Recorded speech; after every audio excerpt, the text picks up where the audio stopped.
এরপর প্রশ্ন হলো, আমরা অনেক সময় বিপদে পড়লে মানত করি, আল্লাহ তুমি আমাকে বিপদ থেকে উদ্ধার করলে টাকা দান করব, মানুষ খাবো, গরু ছাগল ইত্যাদি দিব। এটা কি আল্লাহর সাথে চুক্তি করা হয়ে যায় কিনা?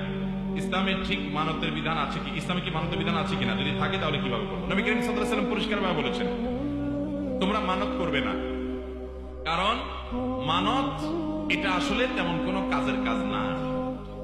এটা কি? ইন্নামা ইস্তাখরাজু মিনাল বখিল, মানতের বিহি মিনাল বখিল, মানতের মাধ্যমে বখিলের সম্পদ বাইর হয়। বখিল ডাইরেক্ট দান করতে চায় না, বলে আগে আল্লাহ আমার ছেলেটাকে সুস্থ করেন, ছেলেটার রেজাল্ট ভালো করে দেন, আমার বিপদটা দূর করেন, তারপর আমি এটা দেব।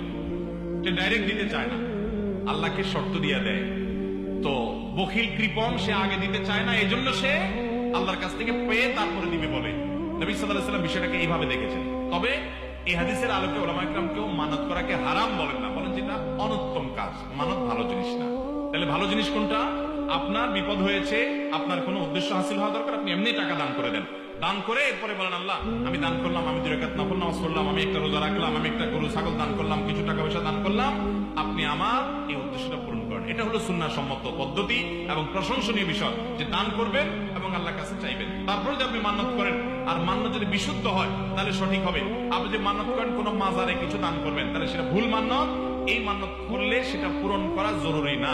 নবী সাল্লাল্লাহু আলাইহি ওয়াসাল্লাম বলেছেন, মান নাযারা আন ইয়াসি আল্লাহ ফালা ইয়াসিহি, যদি কেউ কোনো গুনাহের কাজ করার মান্নত করে, তাহলে সে গুনাহ করতে পারবে না। এরপরে